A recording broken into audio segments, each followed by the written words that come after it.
Sobat Maestro, sesaat lagi Anda akan bersama-sama mengikuti pengajaran firman Allah yang disampaikan oleh hambanya Pastor Dorcas Daud dari Gereja Hope ACC. Selamat mendengarkan.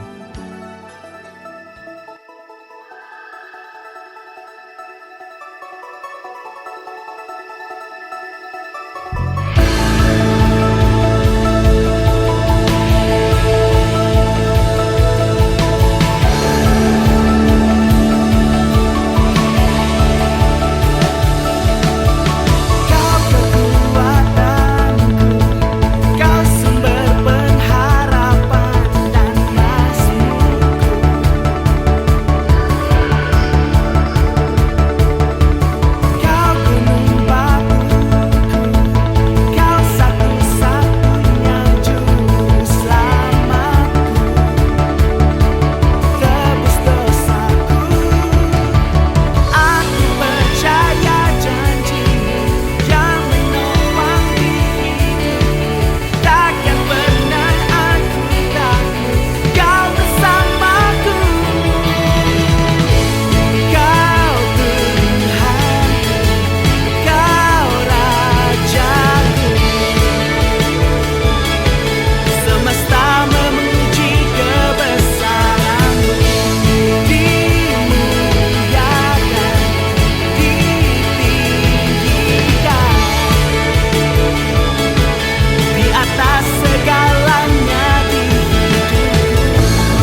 Shalom, Anda akan mendengarkan program Kuasa dalam Firman-Nya yang disampaikan oleh Pastor Dorcas Daud dari Hope ACC dan Dorcas Ministries.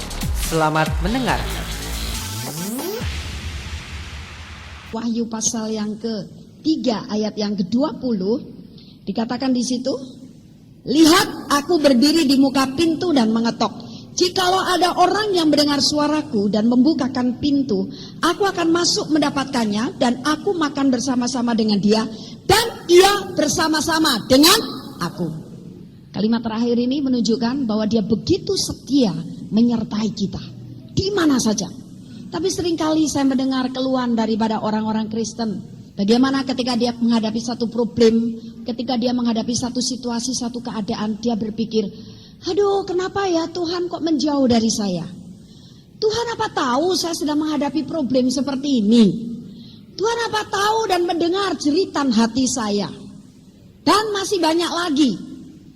Mereka berpikir bahwa Tuhan itu jauh. Tuhan dekat ketika saya baik kepadanya. Tapi ketika saya tidak baik, Tuhan tidak mau mendekat kepada saya. Padahal ini adalah konsep pemikiran yang salah.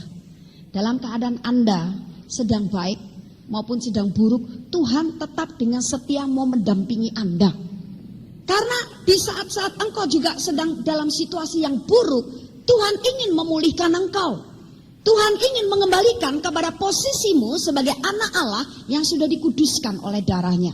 Bahkan Tuhan ingin mengembalikan engkau kepada porsi yang benar, yaitu orang yang telah ditentukan untuk menang terhadap setiap masalah. Jadi jangan pernah Anda dan saya itu berpikir bahwa ketika kita dalam keadaan seperti itu, Tuhan jauh dari kita. Aduh, Tuhan sedang marah. Aduh, Tuhan sedang ngambek. Aduh, Tuhan kali ini menutup telinganya untuk saya. Wah, Tuhan lagi tidak memperhatikan saya. Itu adalah kesimpulan yang salah. Dalam keadaan dan situasi seperti apapun, dia tetap menjadi pemerhati untuk hidup saudara dan saya. Karena apa? Dia itu nyata. Dia itu hidup. Kalau saya boleh katakan dengan kata yang agak keren sedikit, Tuhan itu real. Tuhan hidup itu bukan sekedar dongeng, kita tahu. Tuhan bangkit dari kematian itu juga bukan hanya satu legenda, tapi itu adalah fakta. Nah, ini memberi kesan tersendiri buat saya. Kalau Yesus sudah bangkit, hidup dari kematian, dia adalah Tuhan yang nyata. Jadi jangan pernah Anda sekarang mencari-cari Tuhan. Walaupun mungkin kalau Anda ditanya Tuhan Yesus ada di mana? Oh, ada di hati saya. Tapi sebetulnya ketika punya problem kok mencari-cari Tuhan. Tuhan gimana ya Tuhan? Engkau tahu nggak saya sedang mengalami ini? Tuhan kau tahu nggak aku ini sedang sakit? Tuhan engkau tahu nggak aku sedang disiksa suami? Tuhan kau tahu nggak aku sedang bingung? Tuhan ada di mana kau Tuhan? Oh Tuhan. Jadi akhirnya meratap-ratap. Itu adalah satu kondisi hati yang tidak menyadari bahwa Tuhan itu ada. Tuhan itu hidup dan Tuhan itu nyata. Tuhan itu real. Engkau tidak usah berkata apapun, Tuhan sudah mengetahui. Tapi mengapa orang Kristen harus ngomong atau berkata-kata atau bersuara kalau berdoa? Supaya setan-setan dan roh jahat ini tahu bahwa kita sudah berbicara kepada Tuhan. Kita sudah berdoa kepada Tuhan. Setan tidak bisa membaca pikiran dan hati kita. Tapi Tuhan bisa membaca, mengetahui, melihat apa yang ada dalam pikiranmu, apa yang ada dalam hatimu. Nah, ini membuktikan bahwa Tuhan itu nyata. Jadi walaupun kau hanya berkata, Tuhan saya percaya, aku sudah sembuh oleh bilurmu. Terjadi kesembuhan. Tuhan saya percaya, saya menang atas masalah ini. Walaupun masalah itu begitu pelik. Barangkali menyangkut kepada hal-hal hukum. Saya didatangi oleh pasang suami istri. Di mana dalam bisnis mereka akhirnya sama-sama orang Kristen. Tapi kok akhirnya sampai maju ke meja hijau. Dan mereka bingung karena sebenarnya mereka bukan di pihak yang salah. Ini sudah diputar balikkan fakta. Padahal sebenarnya tidak begitu ini. Semua dokumennya saya lengkap begini. Saya bilang, sudah jangan hadapi dengan kekuatan daging. Jangan berpikir secara rasio manusia, akal pikiran manusia. Tapi sekarang hadapi dengan iman dan minta dipimpin oleh roh. Saya hanya ingin mengingatkan bahwa pembelamu yang agung itu adalah Yesus. Kalau engkau imannya tetap berharap, bergantung kepada pembelaan Yesus, saya percaya sekalipun kelompok mereka memutarbalikkan fakta, maka tetap dengan caranya Tuhan, dia bisa menyatakan kebenaran. Begitu juga apa yang terjadi dalam hidup kita. Kadang-kadang kita berada di dalam situasi yang selalu disalahkan. Kita berada di dalam situasi yang selalu difitnah. Kita berada di dalam situasi yang kok saya diperlakukan tidak adil. Stop mulut. Jangan mengomel, jangan menyalahkan kembali orang lain. Juga jangan menyalahkan diri sendiri, jangan menyalahkan situasi, jangan menjatuhkan penghakiman kepada siapapun. Tapi kembalikan hatimu untuk bergantung kepada pembelaan Tuhan. Dia pasti menyatakan kebenarannya dengan cepat di dalam hidupmu. Dan kebenaran Tuhan tidak bisa ditutupi oleh kegelapan. Karena apa? Terang dan gelap kuat mana? Kuat terang dong. Kalau kuat gelap, oh terangnya yang tidak benar. Karena terang itu adalah Yesus sendiri. Dan Yesus tidak bisa digelapkan oleh kegelapan apapun. Manusia kadang-kadang masih bisa manipulasi. Hari ini bilang ya untuk membela dirinya. Besok sudah bilang tidak juga untuk membela dirinya. Itulah manusia. Itulah dunia. Bisa memanipulasi atau membolak-balikkan fakta. Atau membolak-balikkan perkataan. Atau membolak-balikkan kenyataan. Tapi kalau Yesus tidak pernah memanipulasi kita. Yesus juga tidak pernah bisa dibolak-balik oleh keadaan. Ingat firman Tuhan yang berkata bahwa Yesus Kristus tetap sama. Kemarin, hari ini, dan hari yang akan datang. Ibrani pasal 13 ayat yang ke-8. Yesus Kristus tetap sama. Baik kemarin maupun hari ini dan sampai selama-lamanya.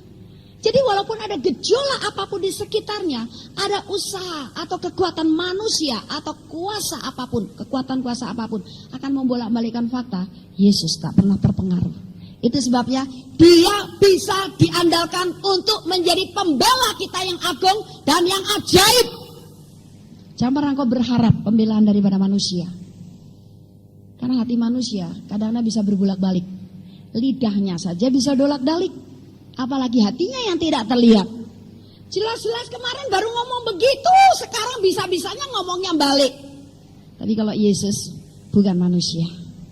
Dia tetap bukan hanya kuasanya, bukan hanya kasihnya, bukan hanya karunia-Nya, bukan hanya mujizat-mujizatnya, bukan hanya kemahakuasaannya, keperkasaannya, tapi juga konsekuensinya.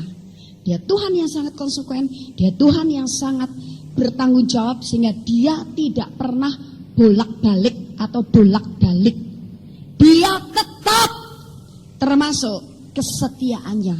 Sebagai Tuhan yang hidup, dia sangat konsekuen, selalu menyertai Anda dan saya. Jadi ketika saya beritahu kepada suami istri ini, akhirnya mereka imannya menyerah kepada Tuhan. Tuhan, saya menyerah kepada Engkau. Saya kembali sekarang berharap bergantung kepadamu, bukan bergantung kepada pengacara kami. Engkau adalah pembela kami yang agung. Dan bukan hanya itu saja, akhirnya ketika saya bilang, iman memang seringkali perlu penyerahan total.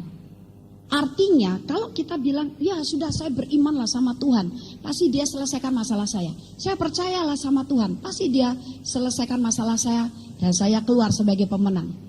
Sudah, jangan diolak-alik lagi dalam pikiran. Jangan dipikir-pikir, jangan diusahakan untuk engkau menyelesaikan masalah itu dengan kekuatanmu sendiri. Atau jangan engkau mengusahakan minta pertolongan manusia.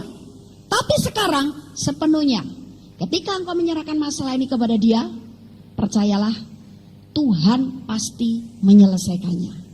Jadi kita tidak perlu lagi memikir-mikirkan ketika mau tidur sampai gelisah, sampai susah tidur. Tidak perlu lagi. Percayakan ketika kita sudah bilang, Tuhan sekarang masalah ini begini. Saya percaya engkau yang menyelesaikan masalah ini karena engkau adalah sumber hikmat saya. Misalkan doa Anda seperti itu. Percayakan Yesus dengan segera mengatasinya, dengan memberikan hikmat, dan kau keluar dari masalah itu. Tapi orang yang katanya sudah menyerahkan masalahnya kepada Tuhan karena dia percaya kepada Tuhan, beriman kepada Tuhan, masih dipikirin di otaknya, masih membuat hatinya resah, hatinya gelisah, bingung, bimbang, ragu-ragu, barangkali juga sampai ketakutan. Aduh, bagaimana kalau masalah ini tidak bisa selesai? Aduh, lantas saya bagaimana? Nah itu namanya orang tidak beriman. Jadi orang yang beriman seringkali dibutuhkan rela penyerahan total kepada Tuhan. Ketika engkau dengan iman menyerah total kepada Tuhan, apa yang terjadi? Serta-merta Tuhan turun tangan, dia menyelesaikan sampai kita betul menang seperti apa yang dikehendakinya. Nah saya bilang kepada suami istri ini, akhirnya mereka imannya bisa menyerah total, tidak berontak lagi, tidak ketakutan kalau nanti mereka akhirnya kalah di sidang pengadilan dan sebagainya. Ternyata sidang terakhir menyatakan bahwa suami istri itu tidak bersalah dan dinyatakan menang atas perkara itu. Haleluya. Yesus karena kesetiaannya, dia nyata menyertai kita setiap langkah kaki kita. Dia juga sebagai pembela dan dia sebagai penasehat yang ajaib. Ketika Natal, apa yang terlintas dalam pikiran Anda tentang Yesus? Apakah seorang bayi yang mungil ada di dalam palungan dan nanti bikin sandiwara-sandiwaraan? Kalau saya kurang setuju. Karena dengan melakukan hal itu sepertinya kita hanya mengenang ulang tahun seorang bayi yang lemah, yang tidak ada keistimewaan apa-apa. Tidak bedanya kita merayakan ulang tahun manusia biasa. Padahal kalau kita membuka dalam Yesaya, siapakah Yesus yang sesungguhnya? Yesaya pasal yang ke-9. Kita akan baca dari mulai ayat 5 sampai dengan ayat 6. Sebab seorang anak telah lahir untuk kita, seorang putra telah diberikan untuk kita. Lambang pemerintahan ada di atas baunya, dan namanya disebutkan orang penasehat ajaib, Allah yang perkasa, Bapa yang kekal, Raja damai, besar kekuasaannya, dan damai sejahtera tidak akan berkesudahan di atas tahta Daud dan di dalam kerajaannya, karena ia mendasarkan dan mengokohkannya dengan keadilan dan kebenaran, dan sekarang sampai selama-lamanya. Kecemburuan Tuhan semesta alam akan melakukan hal ini. Apa hatimu tidak bergetar? Engkau bisa percaya kepada Yesus yang ternyata luar biasa. Apa hatimu biasa-biasa saja ketika membaca ini? Kalau saya hatinya bergetar, wow, ternyata tidak salah saya percaya kepada Yesus walaupun dia ditolak di mana-mana. Karena apa? Saya percaya kepada seseorang yang mempunyai tampuk pemerintahan di atas baunya, kemudian seorang penasihat ajaib, Allah yang perkasa, Bapa yang kekal, Raja damai, dan besar kekuasaannya. Dia adalah penasehat ajaib. Jadi saya yakin kalau orang Kristen mau jujur dan tulus di hadapan Tuhan, ketika dia menghadapi masalah apapun, dia tidak akan pernah panik. Kalau dia mau datang kepada Tuhan dan berkata, Tuhan, sekarang beri hikmat kepada saya untuk saya mengatasi ini.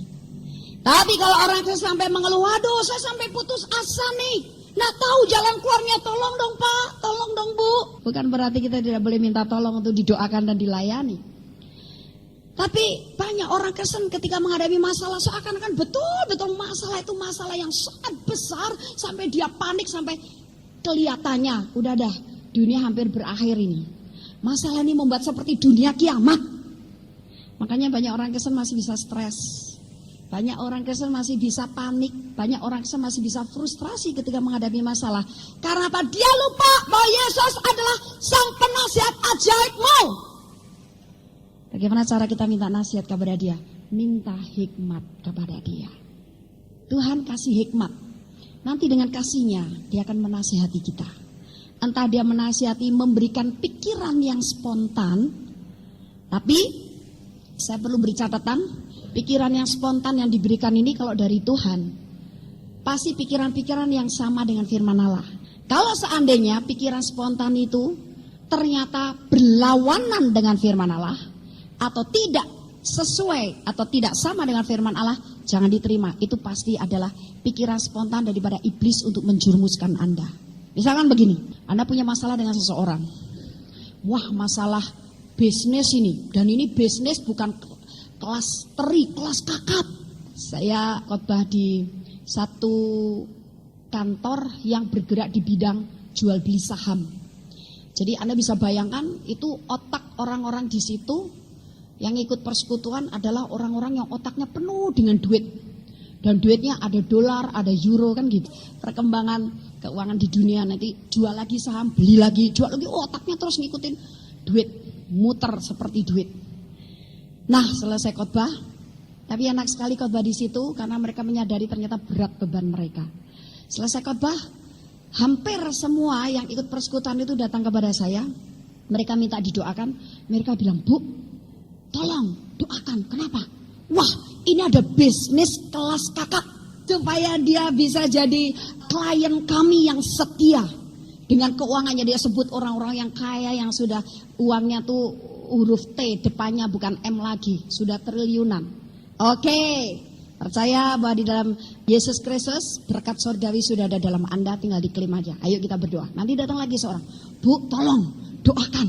Ini hari ini ya jam 2 saya janjian ketemu sama seseorang." Buat apa?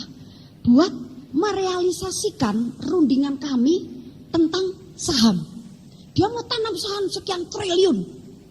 Jadi Bu, ini bukan kelas teri, kelas kakap. Mesti berhasil. Kira-kira ada 10 orang, semuanya bisnis kelas kakap. Wow, keren kelihatannya ya, tapi mereka pusing 7 keliling. Jadi sekarang, misalkan saja ketika Anda menghadapi satu masalah. Masalah itu katakanlah masalah bisnis. Wah, ini kalau bisnis ini lepas, bagaimana? Sayang.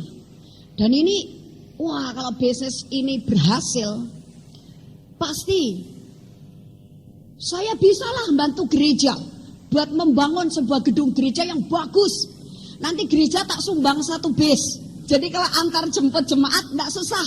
Enggak usah pinjem-pinjem mobilnya pengerja. Nanti jemaat yang kurang uang kita subsidi, kasih modal supaya dia mulai berdagang kecil-kecilan. Wah, pokoknya sudah idenya itu sangat idealis.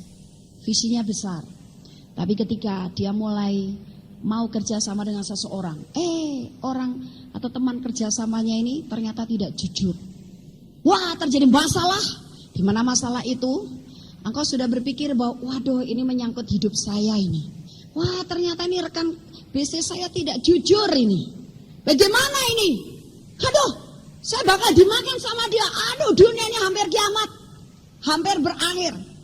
Tapi kemudian Anda ingat, waktu malam minggu saya dengar khotbah dari Ibu Daud, dari Ibu Dorcas. Kalau ada masalah, karena dia adalah seorang penasihat ajaib, doa kepada Tuhan, minta hikmat dari Tuhan. Karena hikmat itu adalah pekerjaan supranatural dari Roh Kudus untuk kita bisa menyelesaikan masalah dengan bijaksana. Itu adalah hikmat, dengan tepat. Sehingga kita mengambil keputusan juga tidak salah, tapi benar. Jadi Anda mulai praktek, kalau begitu saya mau berdoa. Saya mau berdoa minta hikmat dari Tuhan Yesus. Tuhan Yesus, tolong kasih hikmat kepada saya. Bagaimana saya mengatasi rekan bisnis saya? Waduh, ini bukan hanya nilai puluhan juta Tuhan, bukan hanya nilai MM-an, ini triliunan Tuhan. Kalau ini masalah ini saya tidak bisa menang, tidak bisa menyelesaikannya, maka hidup saya menjadi jaminannya. Bisa masuk bui atau apalah. Tiba muncul di otak Anda, kalau begitu memang dia kurang ajar, gaplok saja mulutnya. Nah, itu bukan hikmat dari Tuhan. Kalau hikmat dari Tuhan, pasti walaupun itu berupa pikiran secara spontan masuk di dalam pikiran kita, sebuah ide, pasti ide itu sama dengan firman Allah. Pasti paling tidak. Kalau itu dari Roh Kudus, itu jawaban dari Tuhan, hikmat dari Tuhan. Ampuni aja dulu orang itu walaupun dia sudah jahat kepada kamu. Percaya, nanti Yesus akan membela kamu. Atau sudah, kamu tenang, berdiam diri, kamu nyembah saja. Nanti imanmu naik dan kamu tidak akan takut menghadapi ini. Tuhan sudah tetapkan kau menjadi orang yang selalu menang. Itu adalah jawaban daripada Tuhan. Jadi segala sesuatu yang dari Tuhan, baik itu jawabannya merupakan inspirasi spontan atau suara dari dalam hatimu, atau dorongan dari hatimu, atau barangkali berupa penglihatan tulisan. Itu semuanya harus sama dengan firman. Kalau engkau dapat penglihatan, sudah kabur saja. Kalau kamu kabur dari masalah ini, Tuhan juga tetap mengasihi dan melindungimu. Itu bukan dari Tuhan. Itu roh pengecut yang memberikan ide palsu atau hikmat palsu kepada Anda. Jadi itu sebabnya mengapa orang Kristen perlu berakar dalam firman Tuhan.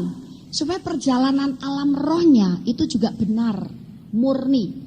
Supaya pengalamannya dengan Roh Kudus, dengan karunia Roh Kudus itu juga betul. Banyak perjalanan pengalaman orang Kristen yang masuk di dalam alam roh atau pekerjaan karunia Roh Kudus salah. Sudah penglihatan salah, mati-matian dipertahankan lagi. Akhirnya bikin kacau tubuh Kristus, bikin resah orang lain. Karena apa? Dia tidak berakar dalam firman Allah. Anda yang sudah masuk dalam pelayanan roh, dan memang orang perjanjian baru harus punya pengalaman di dalam alam roh, dalam pimpinan Roh Kudus, engkau harus berakar dalam firman.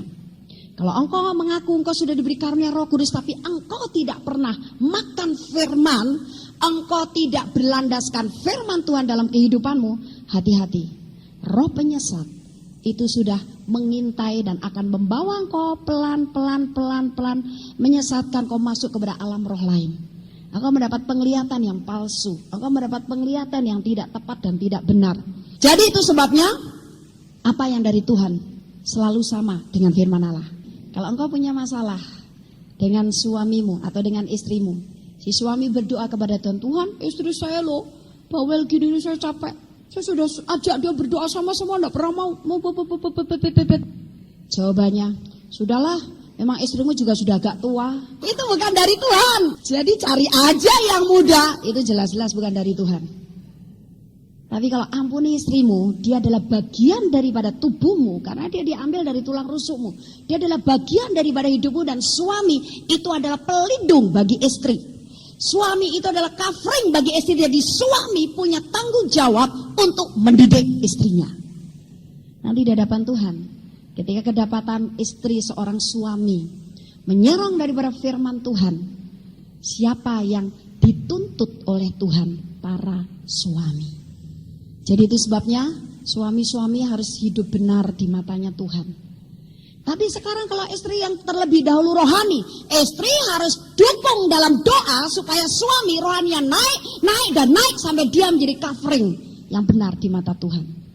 Saya yakin kalau para suami itu benar di mata Tuhan, kerohanian bertumbuh dengan sehat, para istri dengan nyaman, tenang, berada dalam perlindungan suaminya, dan dia kerohaninya juga pasti bagus, tingkah lakunya juga bagus. Jadi pernikahan itu bukan hanya hubungan suami istri, atau sekedar memenuhi tuntutan dan kebutuhan, atau sekedar memenuhi pertanyaan orang tua dan teman-teman. Hei, kapan lu menikah? Udah kepala 3 loh. Bukan. Tapi ada satu tugas, satu tanggung jawab. Kita belajar bagaimana hubungan kita dengan Kristus, bagaimana kita sadar akan tanggung jawab sebagai suami, tanggung jawab sebagai istri, harus memancarkan kemuliaan suami. Jadi bagaimanapun, suami harus menjadi leader di dalam rumah tangga, bukan istri. Ternyata pernikahan itu adalah rencana Allah sendiri, sehingga pernikahan tidak boleh diawali dengan satu tujuan atau motivasi yang salah. Bahkan jangan dijalani dengan hal-hal yang salah, tapi harus dijalani dengan masing-masing fungsinya sebagai apa, tanggung jawabnya dan tugasnya seperti apa. Nah, itu sebabnya saya tekankan sekali lagi bahwa apa yang dari Tuhan itu selalu sama dengan firman Allah. Jadi Anda harus berakar dalam firman supaya tanpa sadar engkau tidak bisa disesatkan oleh setan atau iblis masuk ke dalam alam roh mereka. Anda selalu bisa berjaga-jaga. Ketika setan mau menyesatkan Anda langsung bisa deteksi. Aneh ini kenapa masuk pikiran begini ya? Di firman tidak ada pikiran begini. Pikiran bahwa istri sudah tua, ya udahlah. Masih banyak yang muda. Tidak ada itu di firman. Suruh gaplok teman bisnis saya. Tidak ada di firman Tuhan. Aduh, ini dari setan dah. Saya tidak mau kompromi. Sorry ya Tan, goodbye buat kamu. Kita jadi tiap kali bisa mendeteksi diri kita sendiri. Tidak perlu kita sampai jatuh terlalu dalam, terseret sudah begitu jauh tersesat, baru kita cari-cari hamba Tuhan untuk menolong kita. Mengapa? Karena kita tidak berakar dalam firman. Tapi kalau berakar dalam firman, setiap engkau bertanya kepada Tuhan untuk mengatasi masalahmu, minta hikmat daripada Dia, pasti Tuhan memberikan kepadamu dan kau menerima dengan benar. Nah, jadi Dia adalah penasehat ajaib. Kadang-kadang kita menuntut orang lain yang menghibur kita, orang lain yang mengerti kita. Mungkin kita juga meminta nasihat orang lain. Dan tidak jarang terjadi orang Kristen meminta nasihat orang-orang kafir atau orang-orang yang belum beriman. Itu ditegur oleh Paulus di zaman Korintus dulu. Mereka ada orang-orang beriman minta nasihat kepada orang-orang yang belum beriman ketika mereka menghadapi masalah. Paulus tegur dengan keras. Hai, apa kamu membawa masalahmu kepada orang-orang yang tidak beriman? Adanya masalah saja di antara kamu itu sudah satu kekalahan besar. Karena apa? Tidak semestinya. Mintalah nasihat kepada Sang Penasehat Ajaib, Yesus namanya. Karena selain dia sebagai Tuhan, dia juga sahabatmu yang baik dan setia. Dalam kitab Yohanes, Yesus berkata bahwa aku tidak lagi menyebut kamu sebagai hamba, tapi kamu adalah sahabatku. Apa berarti kita tidak boleh dinasihati oleh orang lain? Boleh. Asal yang menasihati itu adalah orang yang kaya firman, sehingga nasihatnya pun juga tidak menyimpang dari firman Allah. Banyak orang Kristen ketika menasihati seperti orang dunia. Nah, jadi saudara, nasihat yang tidak sesuai dengan firman Allah itu tidak sehat untuk kita. Tapi kalau kita meminta nasihat dari Sang Penasihat Ajaib, Yesus Kristus namanya, pasti nasihat yang benar dan tidak pernah menyesatkan. Tapi tidak menutup kemungkinan Anda menerima nasihat dari saudara seiman, dari pembimbing rohanimu, dari orang-orang yang hidup di dalam firman Allah. Asal yang dinasihatkan itu adalah firman. Nah, jadi kita mempunyai Tuhan yang hidup, Tuhan yang nyata. Sekalipun kadang-kadang secara indera kita tidak bisa merasakannya. Karena memang iman kita kepada ketuhanan Yesus yang nyata itu tidak boleh diukur dengan indera kita. Tapi harus diukur dengan apa? Iman kita. Sama dengan engkau percaya bahwa Yesus mati di atas kayu salib, menebus dosamu, menanggung semua sakit penyakitmu, menanggung semua kelemahanmu, menanggung kutuk-kutukmu. Anda dan saya tidak pernah lihat, karena itu terjadi 2000 tahun yang lalu. Ketika kita mendengar ini, atau ketika kita membaca berita itu, kita bisa percaya. Padahal mata indera kita ini, indera mata kita tidak bisa lihat. Tapi kita bisa percaya. Nah, itulah yang namanya iman. Begitu juga Tuhan yang hidup dan nyata yang selalu menyertai Anda. Kapanpun, dimanapun, siang dan malam, bahkan dia sebagai sahabatmu yang setiap saat bisa dimintai tolong memberikan nasihat. Bisa dimintai tolong untuk menyelesaikan masalah. Bisa dipercayai untuk banyak hal. Engkau harus percaya dengan iman. Walaupun mungkin kasat mata Anda tidak bisa lihat Tuhan Yesus mana. Katanya kita bisa lihat Tuhan Yesus. Kok saya tidak lihat Tuhan Yesus? Yang bisa lihat yang mata rohnya terbuka tok. Atau kok saya tidak bisa merasakan di jamah Tuhan ya. Jadi kalau kita punya Tuhan yang hidup, sekarang percayalah dengan iman. Banyak orang Kristen menerima hal yang rohani, mereka bergantung kepada perasaan secara indera. Akibatnya ketika dia terima pengurapan sebetulnya, karena dalam Lukas dikatakan kalau kamu minta Roh Kudus, Bapa di surga pasti memberikan Roh Kudus. Dia tidak akan pernah bisa yakin bahwa dia menerima urapan kuasa Roh Kudus, apalagi sampai bisa memuji, bermazmur atau apa saja. Karena apa? Dia merasa, aduh, kok saya tidak merasa getar-getar tubuh saya? Kok saya tidak lihat Tuhan Yesusnya datang? Kok saya tidak merasa panas? Kok saya tidak seperti ditiup angin? Padahal saudara, tanda-tanda kadang-kadang bisa menipu. Yesus memang mengizinkan kita untuk mengalami tanda-tanda. Tapi yang lebih daripada itu, yang dia inginkan adalah iman. Jadi ketika Anda menyembah Tuhan karena kau mengharapkan urapan Roh Kudus, barangkali menyembah sendirian atau kapan saja dalam setiap ibadah, jangan menunggu tanda-tanda dulu barang kau berkata, ih di sini ada hadirat Allah loh. Tapi kalau lagi tidak ada, Anda tidak merasa merinding-merinding, engkau enak saja di luar berkata, oh saya nggak mau ibadah ke sana, sekarang sudah tidak ada hadirat Allah di sana. Karena kau bergantung pada tanda-tanda. Harusnya dengan iman, di mana 2-3 orang berkumpul dalam nama Yesus, maka Yesus hadir. Jadi iman itu yang terlebih berkenan di hatinya Tuhan. Melihat atau tidak melihat kehadiran Dia, merasakan merinding atau tidak ketika engkau memuji atau menyembah Tuhan, dan sebagainya. Engkau harus tetap percaya, kita berkumpul dalam nama Yesus, Yesus hadir mengurapi Anda. Nah, itu adalah hal yang berkenan di hadapan Tuhan. Karena apa? Tuhan itu nyata. Jadi Tuhan menyertai Anda juga siang dan malam ketika engkau dalam keadaan senang, ketika engkau dalam keadaan menghadapi tantangan. Itu juga harus percaya dengan iman. Jangan bertanya-tanya lagi. Tuhan, kalau engkau menyertai saya, mana buktinya? Tuhan, kalau engkau menyertai saya, ngomong dong sama saya. Tuhan dibentak-bentak lagi. Kalau engkau menyertai saya, kasih lihat saya. Bersyukur kalau kita bisa melihat dengan mata roh. Tapi kalau tidak, imanmu itu akan menjawab masalahmu. Dan imanmu itu yang lebih berkenan di hadapan Tuhan. Jadi saudara, orang yang tidak hidup di dalam iman, dialah orang yang tidak berkenan di hadapan Tuhan, kata kitab Ibrani. Memang mudah bagi kita menyembah Allah ketika segala sesuatu berjalan baik. Sehingga kita bisa merasa secara fisik atau merasa secara indera. Wah, urapan enak sekali di sini. Haleluya, saya seperti terbang tinggi di awan-awan. Saya lihat terang yang besar. Itu ketika semuanya berjalan dengan baik dalam hidupmu. Tapi ketika engkau sedang punya masalah, engkau datang ke tempat ini dalam keadaan hati sedang sesak. Atau engkau berdoa dalam keadaan, aduh rasanya ini maju kena, mundur kena. Semuanya lagi tidak baik keadaannya. Sulit bagi engkau untuk bisa merasakan penyertaan Tuhan. Kesetiaan Tuhan mendampingimu setiap saat. Karena dalam keadaan seperti itu, engkau tidak bisa merasakan kehadirannya secara fisik. Nah, di sini dibutuhkan iman. Tuhan, walaupun saya hatinya lagi tidak enak banget ini menyembah Tuhan, tapi saya percaya engkau hadir, engkau ada di dalam saya, engkau tetap mengurapi saya. Engkau tetap menyembuhkan penyakit saya. Engkau tetap sekarang sedang memberkati saya. Engkau tetap mengasihi saya. Apa yang kau butuhkan?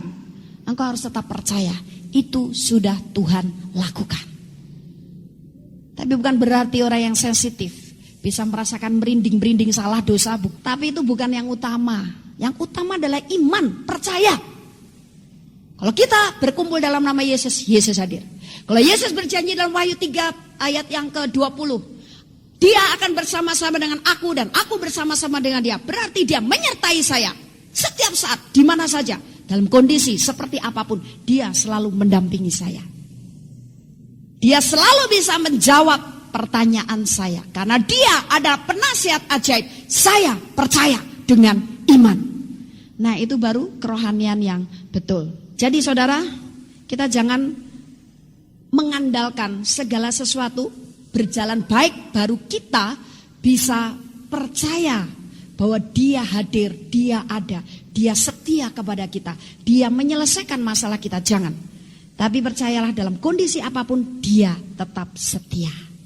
Dia Tuhan yang nyata, Dia menjadi sahabatmu. Jadi penyembahan kita jangan terganggu dengan keadaan. Penyembahan kita jangan terganggu dengan emosi kita atau dengan fisik kita. Kalau tidak merinding-merinding, rasanya menyembah ini, wah belum masuk hadirat Allah. Jangan. Tapi harus dengan iman. Dan sekalipun situasi sedang tidak baik, kita juga tetap bisa menyembah Dia. Sampai kita tahu bahwa hadirat Allah ada di tempat ini. Karena penyembahan yang paling dalam itu adalah kalau kita bisa tetap memuji Dia ketika kita sedang menderita sesuatu. Tapi mulut kita bisa tetap memuji Dia. Dan penyembahan yang terdalam nomor 2 adalah kita tetap bisa mengucap syukur pada saat ada pencobaan, ada situasi yang tidak baik untuk menguji kita. Tapi kita tetap bisa mengucap syukur. Kita tidak bersungut-sungut, kita tidak merasa tertekan hatinya, kita tidak merasa kecewa dengan Tuhan. Kita tidak kecewa dengan lingkungan, dengan situasi, dengan orang-orang tertentu. Tapi kita tetap bisa berkata syukur kepada Tuhan. Bahwasannya Dia baik selama-lamanya. Padahal situasi lagi tidak baik. Anda sedang menghadapi satu kesulitan, tapi mulutmu tetap bisa mengucap syukur. Dan yang ketiga, penyembahan yang terdalam adalah kita bisa tetap percaya kepada Dia ketika kita menghadapi masalah. Jadi iman kita tak tergoyahkan. Nah, sekarang yang keempat adalah penyembahan yang terdalam dan tertinggi ketika kita mengasihi Dia sekalipun rasanya kita seperti seorang diri. Tapi kita tetap mengasihi Dia. Karena apa? Yesus sebetulnya tak pernah jauh dari hidup kita. Apapun yang sedang kau alami, baik itu yang suka maupun yang duka, engkau perlu ngobrol dengan Yesus. Anda ingat kisah yang dialami oleh Daud. Kita baca di dalam kitab-kitab Mazmur. Tapi yang kita buka adalah Mazmur 116 ayat 10. Aku percaya sekalipun aku berkata, aku ini sangat tertindas. Daud dalam keadaan dia merasa tertindas karena dia menjadikan Allah itu adalah sahabatnya.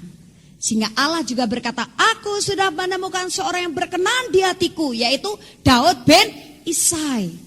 Karena di antara dua orang ini, Allah dan Daud, ada jalinan persahabatan yang indah sekali. Sehingga Daud tidak pernah tedeng aling-aling dengan Tuhan, dengan Allah. Dia selalu transparan, dia selalu terbuka, dia tidak pernah bohong, menyembunyikan di hadapan Allah. Apapun yang sedang dia rasa, dia alami. Kalau dia merasa tertindas, dia bilang, aku merasa tertindas Tuhan, tolong. Dia tidak mencari orang lain yang mengerti dirinya supaya menolong dia dari perasaan tertindas. Tapi dia mencari Tuhan. Ketika dia jatuh dalam dosa pun dia transparan, Tuhan jangan ambil rohmu daripadaku, berikan kepadaku roh yang rela untuk memberitakan jalan-jalanmu kepada orang-orang yang tersesat. Itu ketika Daud jatuh di dalam dosa dengan Bathsheba, istri Uria. Dia terbuka dengan Tuhan. Ketika hatinya bernyanyi, bergelora, penuh dengan puji-pujian dan pujian kepada Allah. Sampai semua alam disuruh ikut bernyanyi dengan dia. Pujilah Tuhan, hai jiwaku, dengan gambus, dengan ceracap, dengan kecapi. Hei pohon-pohon, pujilah Tuhan. Semuanya disuruh muji Tuhan. Itulah Daud. Sehingga dia berkenan di hadapan Tuhan. Ada kesalahan, tapi semuanya Tuhan lupakan. Karena apa? Tuhan tahu bahwa Daud sangat mengasihinya. Daud menjadikan Tuhan adalah sahabat karibnya.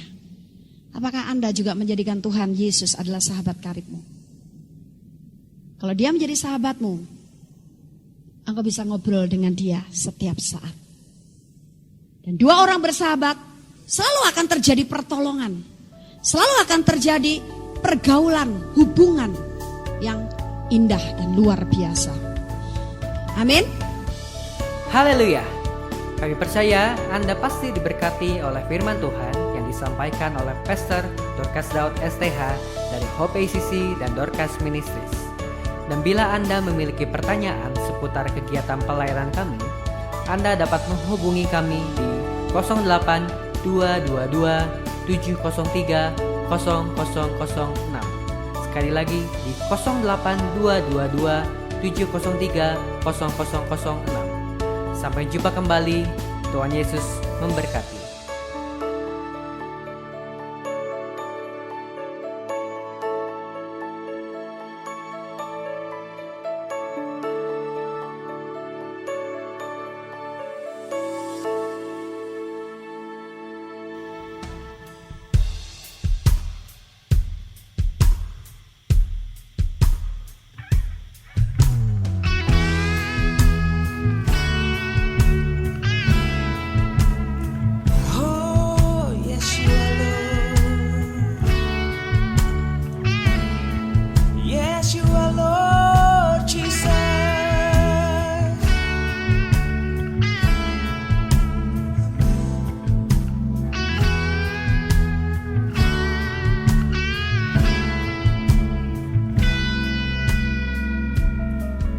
Saat kulihat semuanya tak sesuai kehendakku,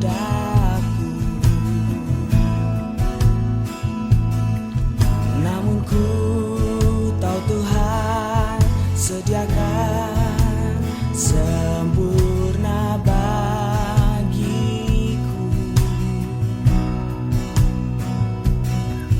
Walau ku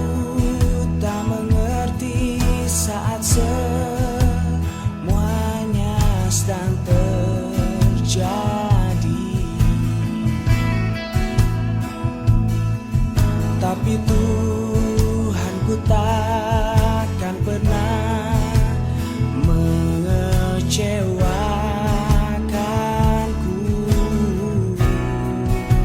Kau beriku kekuatan seperti pada burung raja wali, untuk bisa terbang tinggi lewati badai dan lihat kebaikanmu. Kau Allah yang setia, yang tak pernah ingkar janji. Ku tahu Tuhan semuanya indah pada waktunya.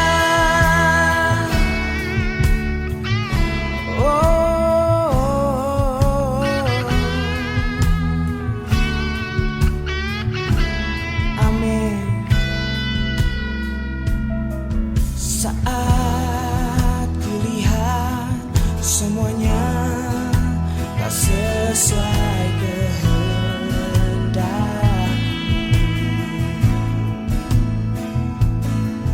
namun ku tahu Tuhan sediakan sempurna bagiku.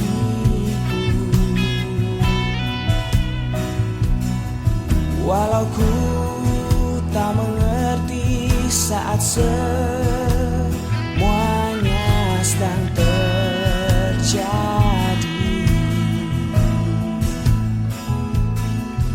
tapi Tuhan ku takkan pernah mengecewakanku. Kau beriku kekuatan seperti pada burung raja wali, untuk bisa terbang tinggi lewati badai dan lihat kebaikanmu. Kau Allah yang setia, yang tak pernah ingkar janji. Ku tahu Tuhan semuanya indah pada waktunya.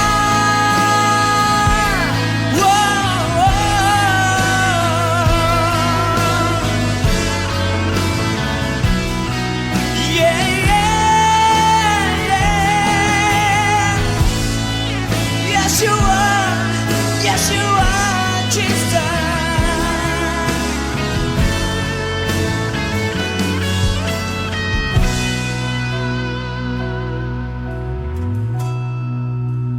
Beriku kekuatan seperti pada burung raja wali. Kau tidak pernah meninggalkan kami, Tuhan. Kami akan selalu bisa terbang tinggi, lebih tinggi lagi, dan lebih tinggi lagi bersama dengan Engkau, Tuhan. Kau Allah yang setia, yang tak pernah ingkar janji.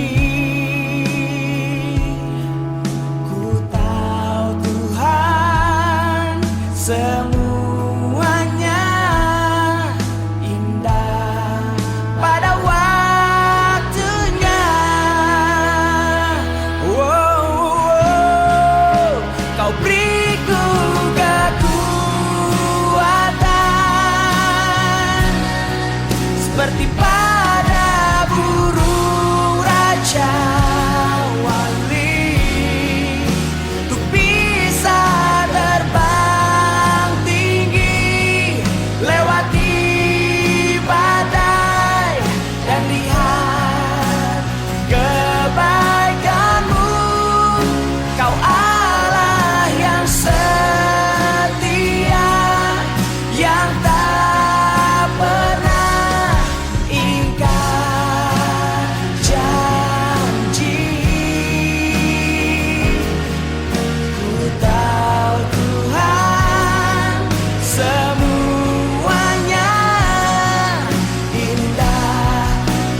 Demikianlah firman Tuhan yang berkuasa telah kita dengar bersama-sama.